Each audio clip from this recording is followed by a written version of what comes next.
think we have a big problem with our federal government?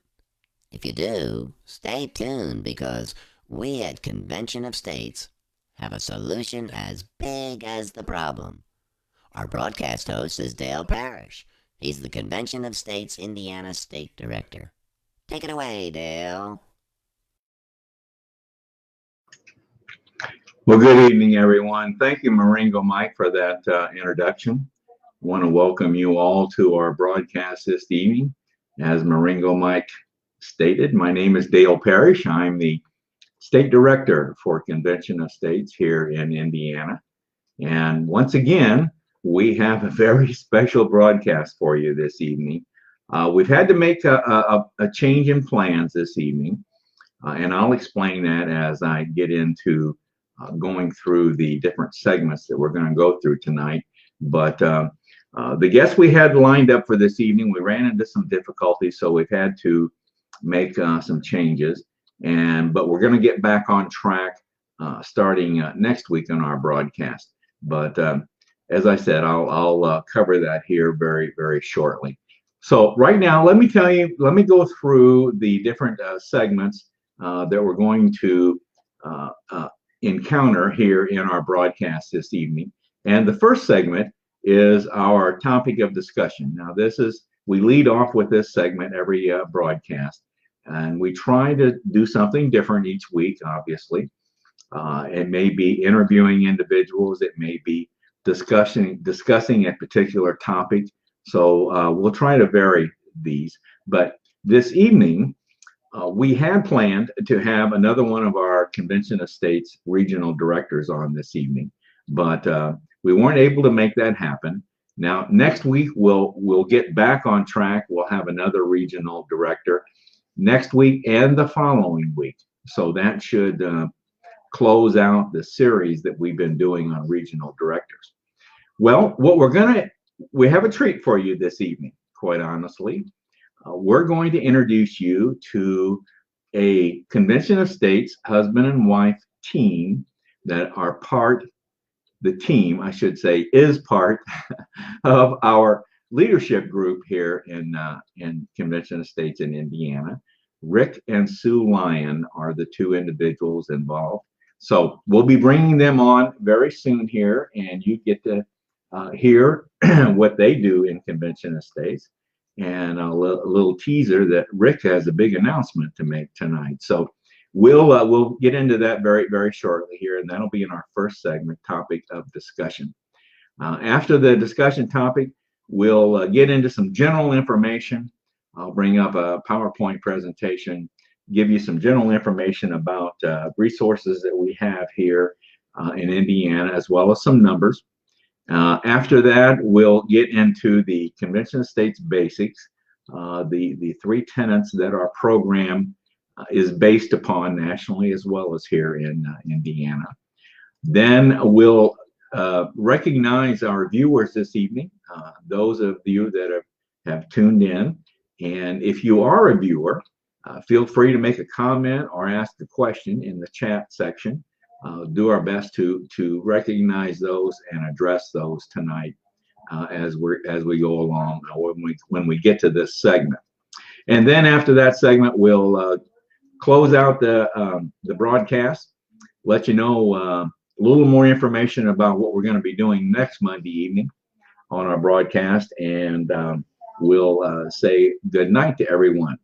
So now I do want to once again give you just a little heads up if your screen freezes up or if it goes blank.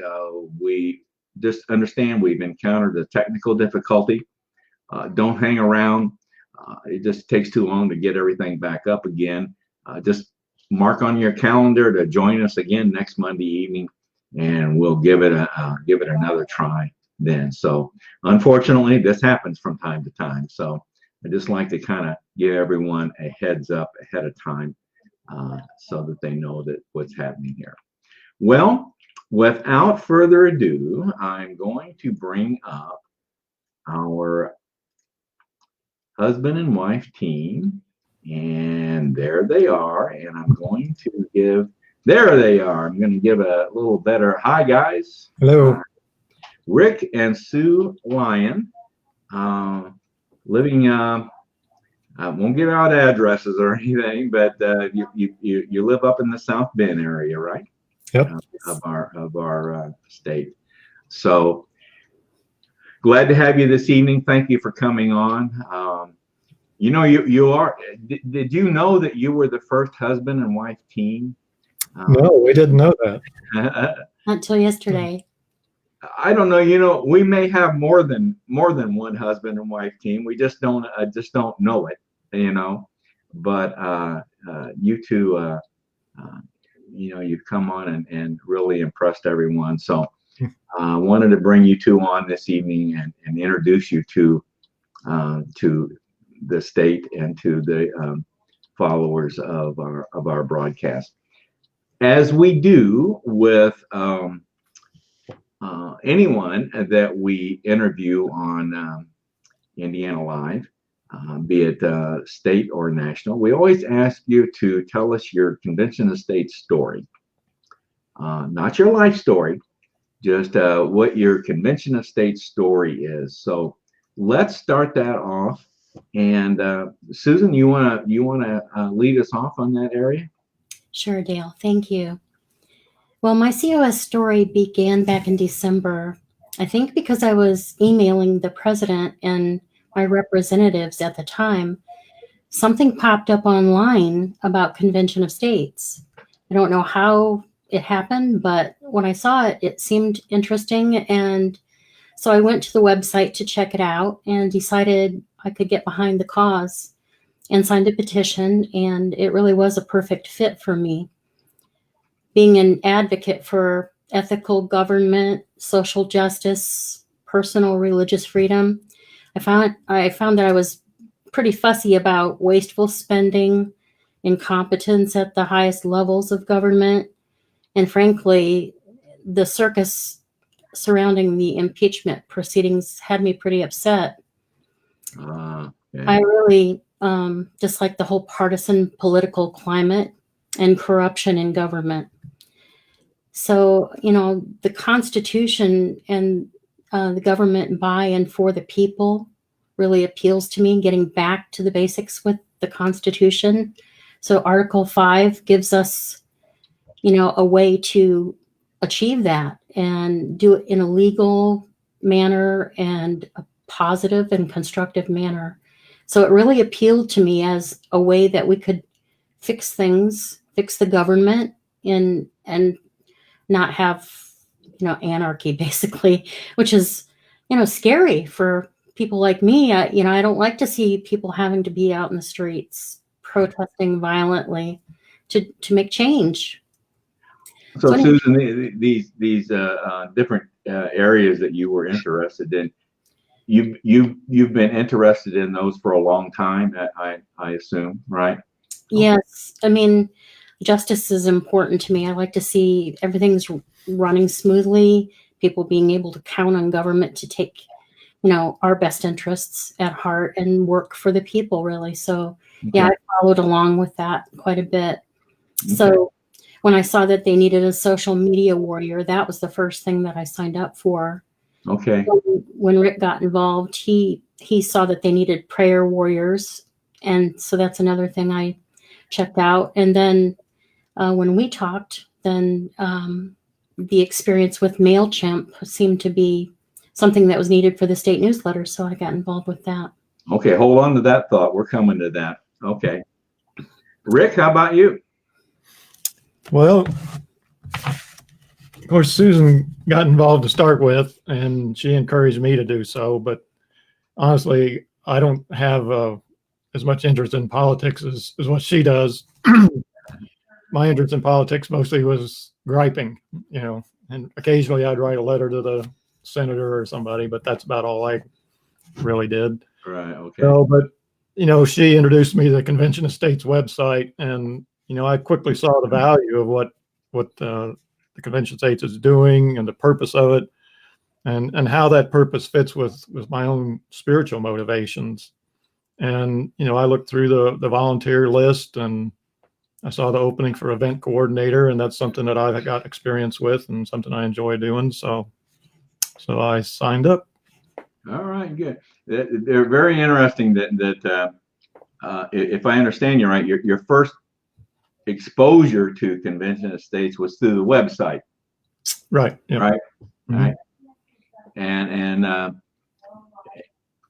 well, that's very interesting because the stories that I've heard over the years, everyone seems to have found a different way to make contact with the convention of states. So the web. I didn't know anybody that was involved or anything like that. It was just all online. Right. Well, that's very interesting. That's good. Okay, now let's get in now to what you two do, your jobs in convention of states, and we're going to bounce back to you, Susan.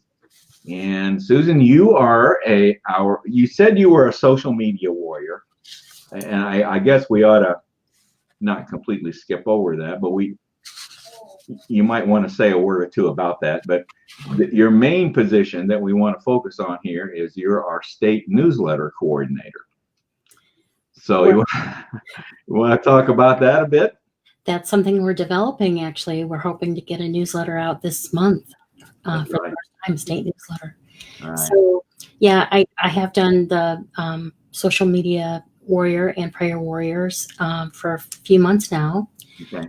And I've enjoyed that quite a bit. But basically trying to work on a template for the newsletter to gather news and articles for that and get the original template down. So I ran into a couple problems, but Gary Harbaugh was great to work with me for my initial training on that. And then Ken Kashupa has really stepped up to help me work out some details that we were having a little issue with getting it onto Citizen Builder so that we could send the blasts out to everyone. But it looks like we're going to make it happen, and we've worked through those problems. Good. I'll tell you, if anyone has ever been involved in producing a newsletter, which I did that for a while. Matter of fact, I not only for Convention of States, but I did it for a car club that I belonged to. And that's a job. As you know, it's and it's a monthly thing. At least ours will be monthly. But every month you gotta pull that together, and you got various resources that you look to, and so we're very, very happy to have you heading this up because this is something we've needed for a long time, and like you said, this will be a state newsletter. We'll be sending this out once a month to everyone that we can in the state. Via email through our Susan mentioned Citizen Builder. That's our program that we use to administer our business here in Indiana Convention of States. So we're gonna and what's your target date for the first newsletter? We'd like to have it out the third week of every month so that it precedes your monthly state call. Right. Let everybody know about that. And what would really be nice is if the leadership team and the district captains would send me any news that they have. We could get that out, and they can reach me on Slack or at susan.lyon, and that's LYON at cosaction.com. Okay. Send me some news. All right. Well, Rick, we found something for you to do, didn't we? I think. I think so. Yeah.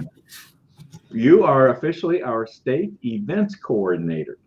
Yep. So, what does an events coordinator do, Rick? Well, a lot of things, and a lot of very important things, I believe. So I chose to be an event coordinator because it's something I've done several times in the past with various groups that we belong to. In 2006, I was a program director, excuse me for the froggy throat tonight. Yeah. In 2004, I was a program director for an international conference in Chicago that had over 300 people in attendance. And then in 2011, I was the event coordinator for a leadership symposium that we had in Chicago that had over 300 people there from 27 different countries.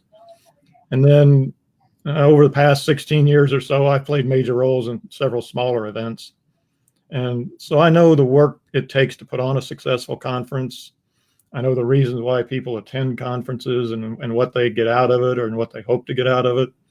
And I know what, events can do for the organization that puts them on. So, events, I think, are important for many reasons. In-person events are the best, of course, and we'll get back to that sometime soon. So, the new technologies such as Zoom online meetings, which is what we're very familiar with, make hosting events in such times as this, when we're, all shut in with the virus and things like that, and can't have in-person meetings and that sort of thing. That makes meetings like this, it helps us to stay in touch and have events, continue to have events. Last week, we participated in an event that was a 24-hour around the world study group type thing. And so we had several hundred people that participated in that. So, this online technology is really helping us to get through this, but it's also helping us to expand the possibilities and potential of what we're doing. So, it expands our reach for these events around the world, literally. Mm-hmm. The Indiana Convention of States event that we're going to be announcing shortly, it's going to be live streamed, and it has the potential to have a worldwide international audience. And okay, now let's back up a second here, because that's our big announcement that you're making tonight. And so kind of start over on that part of it. You want to go ahead and reveal that now then? Yeah. Yes. Okay. All right. Well, Dale has reached out to Mark Meckler, president of the Convention of States. And because he reached out to Mark, Mark's agreed to participate in an event for us. And the event will be Saturday, June 13th, beginning at 10 a.m. Eastern Time. And we're calling the event the Indiana Convention of States Leadership Summit. And the event will be about a 90-minute Zoom meeting. It will be live streamed, probably onto YouTube. And, Mark is going to be our featured guest, and he's been very gracious about accepting. And he's willing to answer some questions at the end, take questions from our leaders and from our audience. So we're pretty excited about that, to have Mark participate in that. So we don't have a specific topic yet, or we don't know exactly what he's going to talk about, but we're working on that part of it. So Indiana leaders will be participating in the Zoom meeting itself. So you'll be able to ask live questions and interact directly with Mark. And then other people will be invited to watch through either YouTube or, some streaming setup that we're going to do. We haven't decided exactly where that's going to happen yet, but more than likely it's going to be the Indiana Convention of States YouTube channel. So, I just want to say, and pass out the word. We are very excited about making this happen. Now, a few years ago, we had a gathering, and we conducted this at a church in Carmel, and it was, of course, it was limited to just leadership individuals, but it was really successful gathering, a physical gathering, and our plan was to do that again this year. But of course, with the virus and everything that's happened with that, and the lockdown, and the fact that we had you come on board, and you and Susan have both had experience with virtual meetings of this type. We thought, we're going to still make this happen. We're just going to do it in a virtual, digital, cyber, however you want to call it, setting. So, and like you said, we're very fortunate that we've got Mark Meckler lined up, which, of course, with the lockdown and the virus, his activity of going to meetings and going to other events has been curtailed, just like all of us. So he was even more available to do something like this. So we snatched him up. So Yeah, I think this is great. This is we may do more of this now.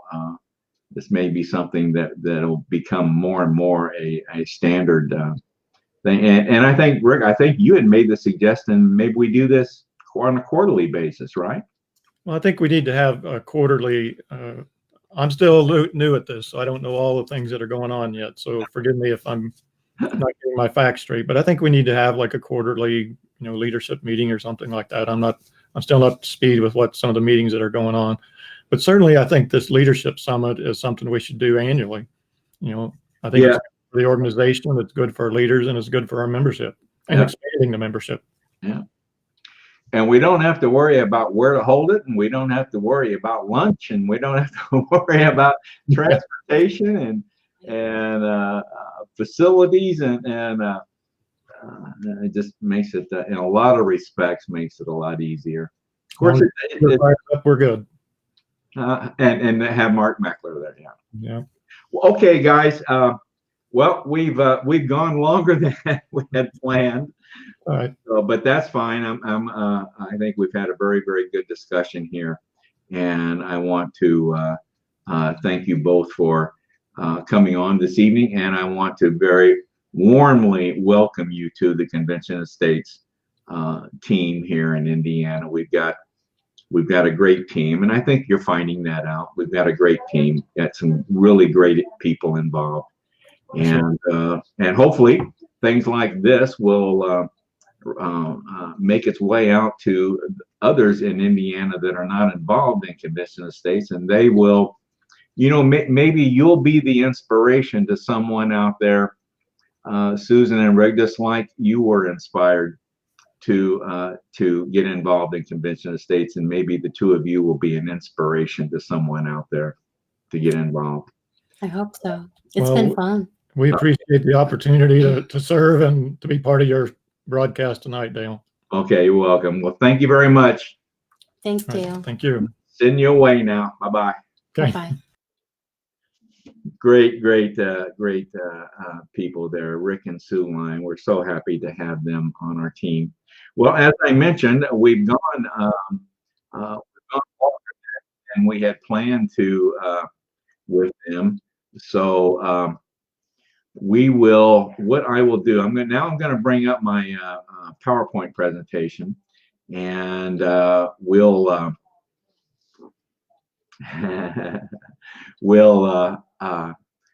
go through some things there. And what I think I'm going to do this evening is I'm going to cut short on the Convention of States Basics, but I do want to get to these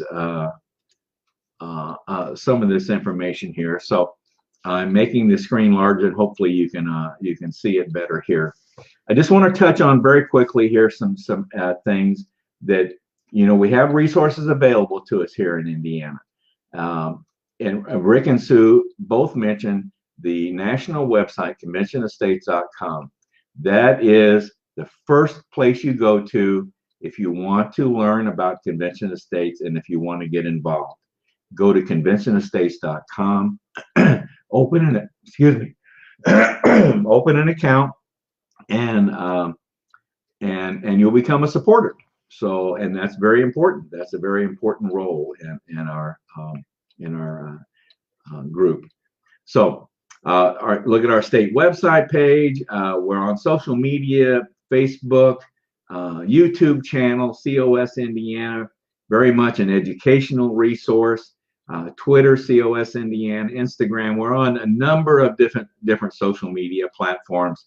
So if you're into social media, you shouldn't have any trouble finding us. Here are some numbers very quickly. Here in the state of Indiana, we went over 41,000 supporters in 2019.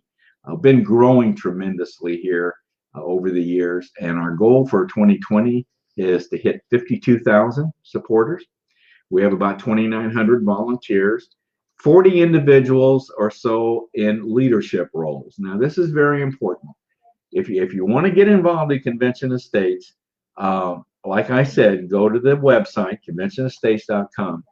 If you have some time and you would like to get more involved in Convention of States, click on the menu selection, Take Action, scroll down to where it says Become a Leader, and look at the different leadership, volunteer leadership opportunities that we have here. And look them over. Now, some of them require very little time. Others obviously will require more time. So you have to make that judgment as to how much time you would be able to commit and devote to this. But look at those, read about them. If one is of particular interest to you, open it up and go ahead and make application. You're not obligated in any way, but what that does then is your name comes up on a report that I see as well as some others, and one of us then will be in contact with you to further discuss that opportunity with you. Okay, so that's if you have some time and you would like to get more involved, we would love to have you get involved here in Indiana. We're going to skip over this part this evening due to time, but we always try to go through the basics of convention of states, and that's the problem, the solution, and the plan. And of course, the solution is what we're all about, and that's calling a convention of states for the purpose of proposing amendments to the Constitution, which is described in Article 5 of our Constitution. So we're not making this up. It's described in Article 5 of our Constitution. So we're going to skip over that this evening due to time limitations. So let me get back to my my screen here.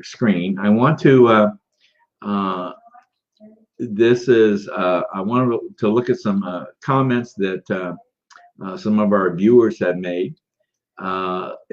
Lydia, let me put it. Is this an event that we can get our volunteers involved in? And I think Lydia's referring to the leadership summit that Rick announced this evening. And I think if we have some volunteers that would like to be involved, I don't see why we couldn't. We got a limit. We have certain limitations that we need to impose, unfortunately, with our software. So that's a possibility, Lydia. If we may want to look at that and see if we can get more involved here. I wanted to also, Lydia also made a comment about Rick and Sue. Thank you for everything you are doing. I thought that was very good. So I wanted to recognize that she was saying that too. So, okay. Once again, I want to thank those of you that would like to tune in. Now, just be aware that if you're not viewing tonight, just be aware that this is the broadcast is recorded every week, and if you then the recording will appear on our state Facebook page. So that's where you can find the recording, and you can watch the broadcast, the recording. So let's start wrapping things up here this evening. And I wanted to mention to you that our next broadcast, which will be next Monday evening, which will be May 11th, we're going to have another one of our Convention of States regional directors on. His name is Dennis Denton. And Dennis is a fairly new regional director, covers a lot of our western states, I understand.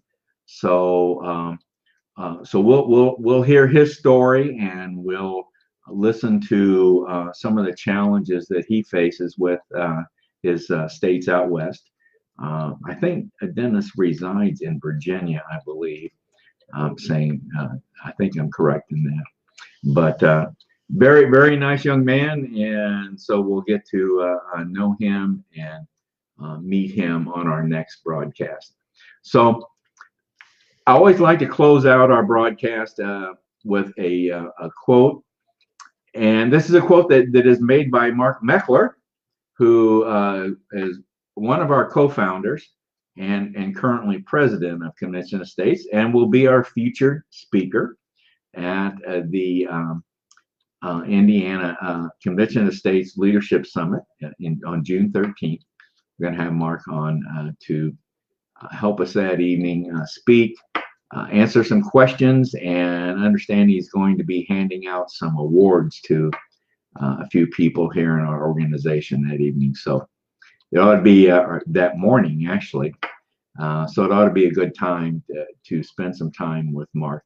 But Mark has always said, and I've always liked this quote, and it's something similar to, that there's a fundamental question facing our country today, and the question is not what should we do. The question is who will decide. So yes, the question facing us is a two-word question, very simply, who decides? Well, we in Convention of States, we believe we the people should have a greater say-so in making decisions in our federal government, obviously through our elected officials, but we the people need to be taking more of a role in the decisions that are made in our federal government. So like Mark says, it's not what should we do, the question is who will decide. So folks, that wraps it up for another broadcast this evening. I want to thank you for tuning in. Thank you in the event that you're going to be watching the recording. We appreciate your interest in Convention of States. And once again, if you're interested in getting involved, go to that national website, conventionofstates.com, and open an account. And that makes you a supporter, okay? And being a supporter is very, very important in our project.